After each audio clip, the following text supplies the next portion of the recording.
welcome, Daniel. Welcome to the Project Virtual Assistants podcast show. It's a pleasure to have you on board with us today.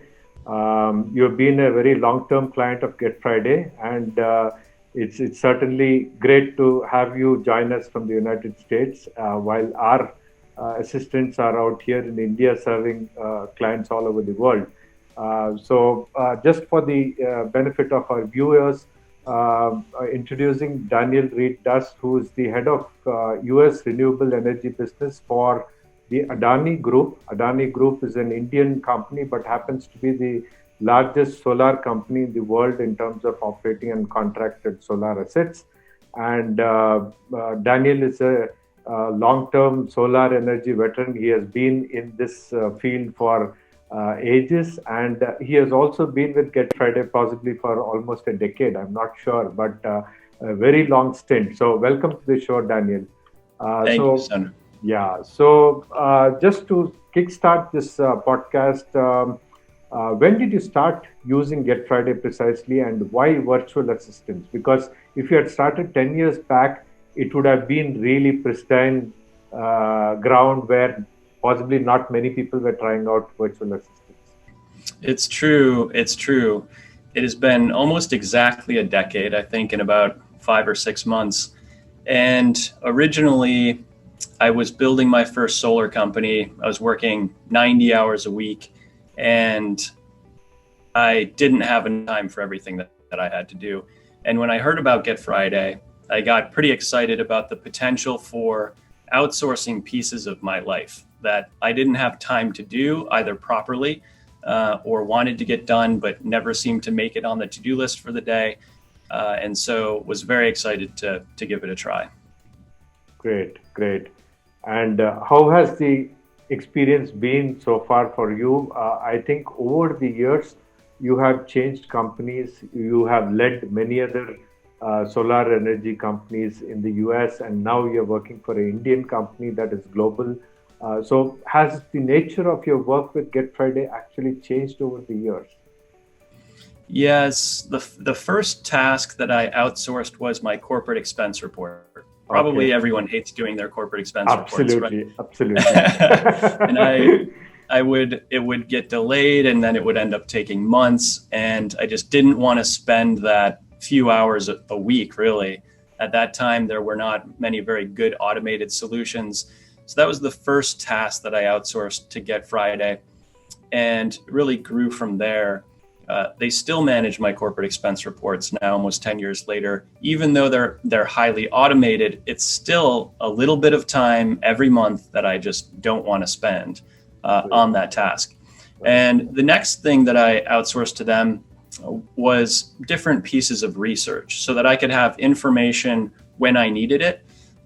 So I could task them at 5 p.m. on a Tuesday and have a report back on my desk at 8 a.m. the next day with the information that I needed in the moment, but really didn't have time to slog through the internet to find, right? And that was extremely valuable in many circumstances. The next piece that I outsourced was social media management. So this is, again, going back 8 or 9 years, but I built a social media campaign for Get Friday to run and manage, to help build my personal brand and to help connect with folks in my industry. Again, it was something I wanted to be spending more time on personally, and Get Friday really helped facilitate conversations with folks that I really wanted to be talking to. And it's, at this point, because everything now is so digital, everything is online, the digital tools are so good, anything that can be done online or digitally can be done by Get Friday and your team. So it's hard to kind of imagine what can't now be done. I've done sales and marketing. Get Friday does stock research for me, commodity reports for me, travel research for me over the years. And you're right. I've used them across now several businesses, and with a lot of great results. So thank you and your team for what you guys do. Oh, fantastic. It's great to hear that from you. So did you get started with Get Friday or come to know of it through Tim Ferriss's 4-Hour Workweek book, or was it through any other means? That's right. Yeah, I had read 4-Hour Workweek, And I have a lot of respect for Tim Ferriss and his streamlined approach for building companies and growing companies. And he has a lot of great recommendations in that book, a handful of which I took away, one of which was Get Friday. And the rest is history, as they say. I've been using you ever since. Great. I think we have had the most number of customers come to us after reading the 4-Hour Work Week. And I'm really thankful for Tim to have included us in his book and having worked with us for some time as well. Right. So just taking a small detour from the Get Friday story, like what is your India connect apart from Get Friday? And why don't you talk a little bit about your role with the Adani group, which possibly most of the people in the United States may not be aware of, that there is a company like this, which happens to be the largest solar company in the world. So just talk about that a little bit for us. Yeah, that's right. It is a newer brand in the United States, but it's a brand that many are now hearing because of the scale that has been achieved so quickly, especially within the solar industry. So just for folks who don't know Adani is the largest independent power producer in India, largest transmission company in the country, also the largest ports and logistics company in India, roughly $35 billion market cap. And when I joined 3.5 years ago, the company had just finished its first major solar project.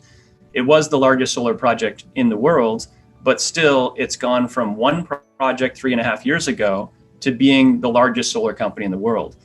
To put that in perspective, its pipeline of projects is larger than the entire United States solar industry combined last year across residential, commercial, and utility scale projects. And that was executed by several thousand companies across the country. And just Adani will, over the next years, execute that much capacity. It's really, really remarkable. I've had the pleasure as part of my role at Adani of traveling to India 8 times now over the past several years, not in the last 6 months, but it's a very long flight. But it's a very beautiful, colorful, vibrant, and exciting country. So I also have an India-based team that works on the U.S. business. And this and Get Friday have really shown me the power of a 24-hour workday. Wow. That is extremely impactful. So my team in India come from top universities. Some of them actually went to university in the United States. And traveled back to India to be with family there. And so absolutely world-class team of engineers, legal folks, land analysts, and others that support our U.S. business. So very much integrated with the U.S.-India relationships at this point, which is very important to Adani. Adani is very focused on bringing foreign direct investment into India to help India grow. And in building world-class assets and bringing best practices from around the world into its work in India, which is among the best quality infrastructure projects possible. It's actually the only investment-grade infrastructure issuer in India. So, yes, I'm very long India. So very interesting, and it's amazing to learn from you that all this has happened in the last 4 years or so, and from one single project to becoming the world's largest solar asset and renewables company. So it's an amazing journey, I guess, and we're all proud to have an Indian company do this, especially over the world, and we are glad that you are part of it. Yeah.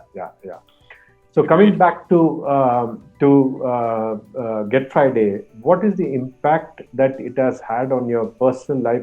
Has it actually helped you achieve a better work-life balance? Because given the kind of work that you're doing, you would be really, really busy traveling and meeting people, renewables advocacy with people, because there are also disbelievers in the importance of renewable energy. So it requires a lot of energy and effort. So how do you manage it, and what does Get Friday contribute in that aspect towards your life?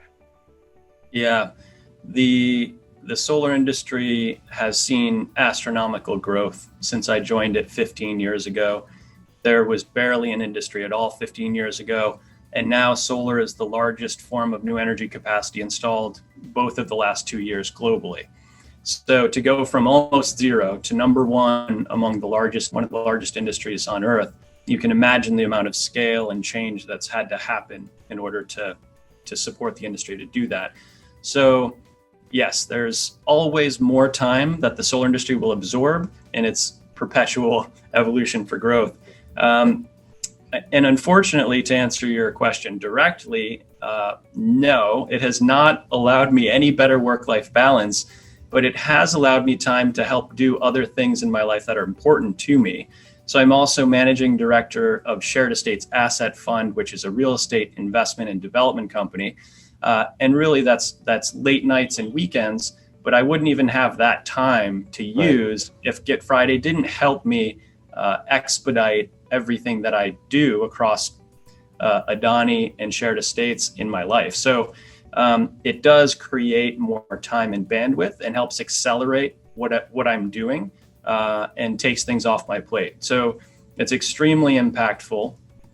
Some sort of concrete examples of benefits include every month my virtual assistant sends me a commodities report with the price then of steel, copper, silver, silicon across the board, nice visual graphs to easily grasp what's happening in those markets and some highlights about them.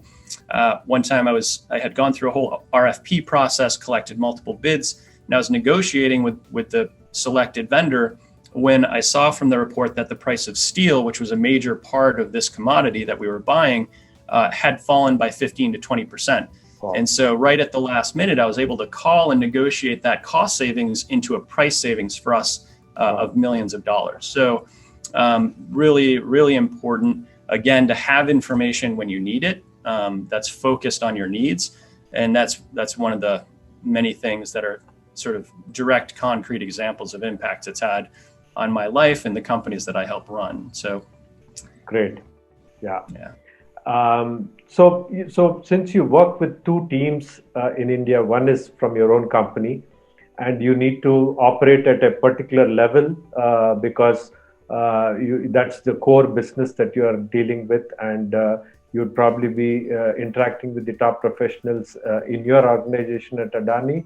And then you're also interacting with the Get Friday team of virtual assistants. So is there a sort of balancing act that you need to do in terms of sending out instructions or getting work done? Is there any sort of dichotomy or is it seamless? It's a really good question. Multiple members of my team have access to working with my virtual assistant. So it's not just me. Other folks will also submit tasks for completion. And to be honest, at first I was a little hesitant because it can be awkward to send out a task in the middle of your busy day that's kind of terse, just like, hey, I need this thing. And there's some like awkwardness to that. It's not a typical interaction you'd have in an office environment, right? True. But what I've come to realize is that the Get Friday staff they're just fantastic people. They're extremely understanding. They understand the context of my daily life. And they really do an amazing job helping to make sure that the interactions are seamless, that they're obscenely responsive, generally often within minutes, even overnight. And so I sort of quickly got used to the nature of the relationship and understanding that my virtual assistant and myself understood and knew that that it was a result of being extremely busy, and that's exactly the amazing value that they bring to the equation, is by helping me be a little bit less busy or taking some things off my plate. So it does take some getting used to. The more specificity in a task that you bring to it or that you put to it really results in, I think, a better understanding between both sides. But your team is great about hopping on the phone anytime, either video conference or telephone. And so you can really talk through any more sophisticated or complex asks in real time, which is very helpful. Great, wonderful. That's wonderful to hear that. With the fact that you have been working with virtual teams for a long time, but the rest of the world has actually been. I think I lost you momentarily. Are you able to hear me now? I can. Yep. Okay. So my question was. I can hear you. Okay, my question was, do you think COVID has changed the situation where very many companies around the world will probably push for remote and virtual working even of their main workforce? And would companies get comfortable with not coming to a regular office kind of situation? Would that happen? What is your take on it? It's a great question. And I really hope so. And it seems to make sense to me. Getting rid of the overhead associated with large central offices and allowing folks to eliminate commuting time from their weekly schedules and their annual schedules, which can add up to hundreds of hours a year. What I found when my team went fully remote at the beginning of the crisis was that they were more efficient and effective, even with their families home with them, even with childcare and other distractions, they were still more efficient and effective. We instituted a very quick 15-minute, twice daily check-in call, and we actually realized that we were communicating better in that format than we had been in the office. Oh. I hate to say it, but if you're in the office, you often end up saying, "Hi, how was your day? How was the weekend? How are the kids?" Which is nice to do, but it takes an amazing amount of time when you start to look at it. And so I think that between the cost savings, I think folks will see a lot of efficiency improvements. I think that a lot of what we're seeing now will be carried into the future. Some businesses are very interpersonal and creative businesses, and other businesses may have different types of challenges. But in our space, I think, and I hope that it is a change that is adopted, at least in some ways, on a carry forward basis. And I think that'll really benefit Get Friday. Absolutely. People will get more comfortable operating in the digital space, right? Absolutely. We look forward to it because we are the pioneers in doing this for the last 15 years. So we look forward to that. Moving on, right. How do you think India is doing on the global climate change fight and the energy transition? I think this is this idea that is very close to your heart in terms of the renewable energies and how to fight climate change. So how do you think the United States is performing, and how do you think the rest of the countries or India is performing on that front? Yeah, you're right. I'm very passionate about this topic, and India is the only major nation in the world pre-COVID that was on track to meet its COP21 commitments. The only one. Okay. Not including the United States. The United States, of course, has withdrawn itself, hopefully temporarily, from the Paris Agreement, which is a huge, huge disappointment. Where we should be leading, I feel that we're leaving a lot on the table, and it's sad to see, frankly. That's not to say we're not doing a lot. We are, and hopefully we'll be doing more soon. But India has really taken a lead here. Modi's commitments are massive. And India is a very complex energy ecosystem because India has no domestic natural gas. It's a net energy importer, which is, frankly, a real drag on its economy. It's a major factor in the depreciation of the rupee over time.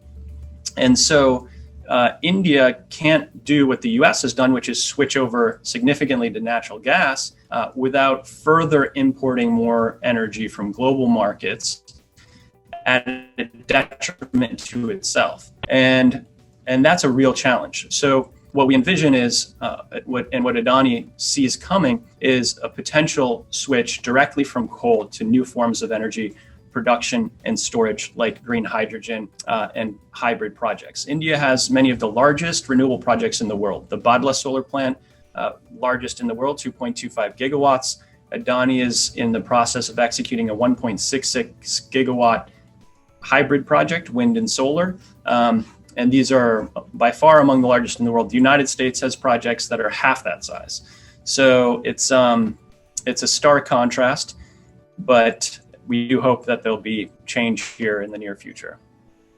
So when you talk about these huge numbers of saying Adani itself has 15.4 gigawatts of solar energy assets, or collectively, what is the penetration of solar energy in the world market? What percentage of our energy comes from solar at the moment? And great question. What is the actual solar energy that would be required for it to be sustainable for the entire population of the world, if we had to be dependent on solar?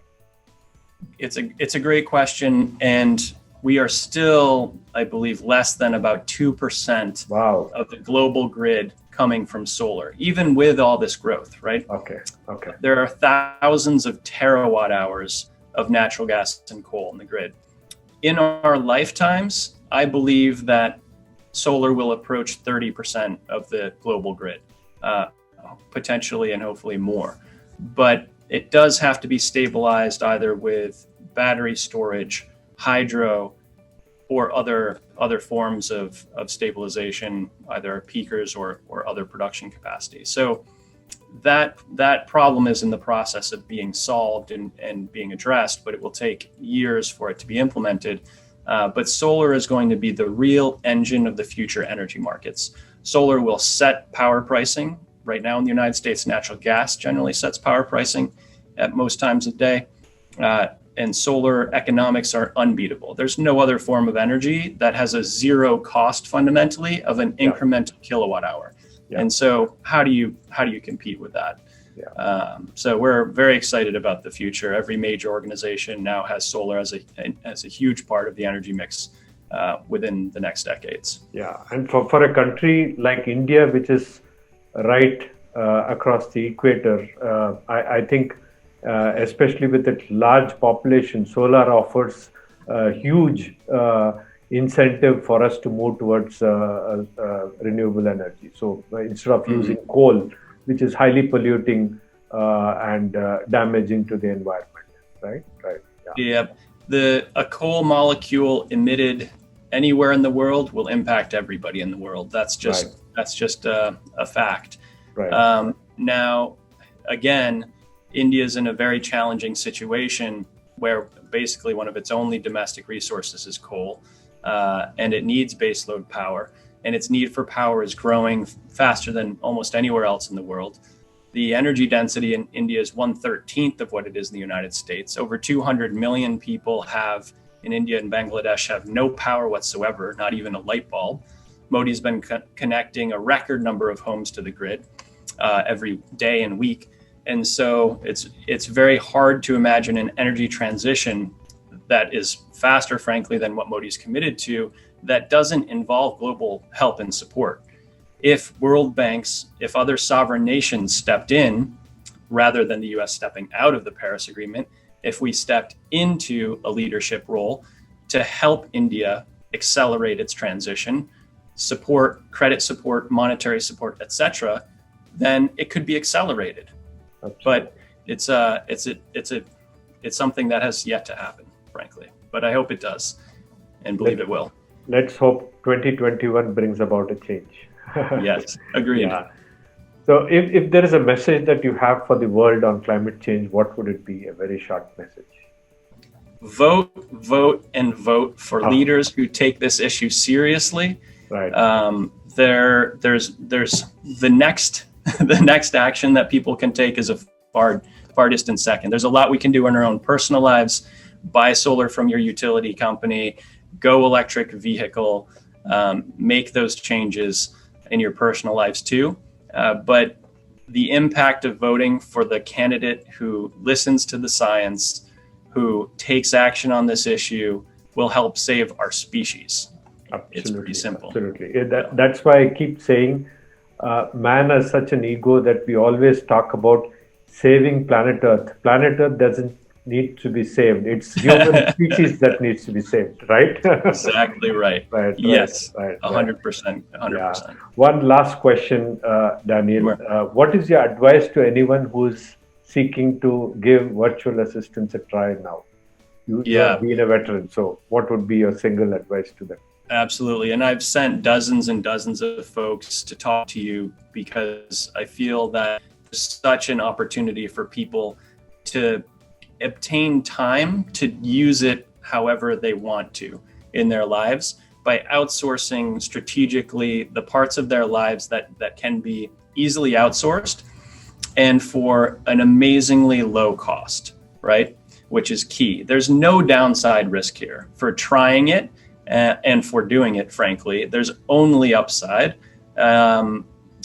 You know, one of a lot of folks' initial concerns are security of their information. Get Friday has had my credit card information, my tax information, my bank account information, all my social media account information, and I have never had any issue whatsoever. You guys have phenomenal security protocols, and I know you've maintained those in your transition to a remote work environment. And so, folks can start off small, but I think they will quickly realize that there is so much value to be gained in this process. In gaining a 24-hour workday by outsourcing key tasks that are important, but that you don't want to do or don't get to because you're too busy, and then bringing whatever strategic value into your specific role or job that you need and is valuable to you. In my case, it's often having information when I need it, having contacts when I need them, etc. So I would just say, just do it. Very simple. Absolutely. Thanks a lot, Daniel. It's been a pleasure, and you are the first person to debut on this first ever Project Virtual Assistants podcast shows. We will have many more such clients participating in this, but you have the privilege of being the first on this. It's been a pleasure. Thank you. And when you do make your next visit to India, please do let us know. And we hope we will be able to meet you when you come to India. We'll be really looking forward to it. That would be a pleasure. It'd be my pleasure. Yeah. Thank you. Have a nice wonderful day. evening. Yeah. Thank you. Bye. Bye.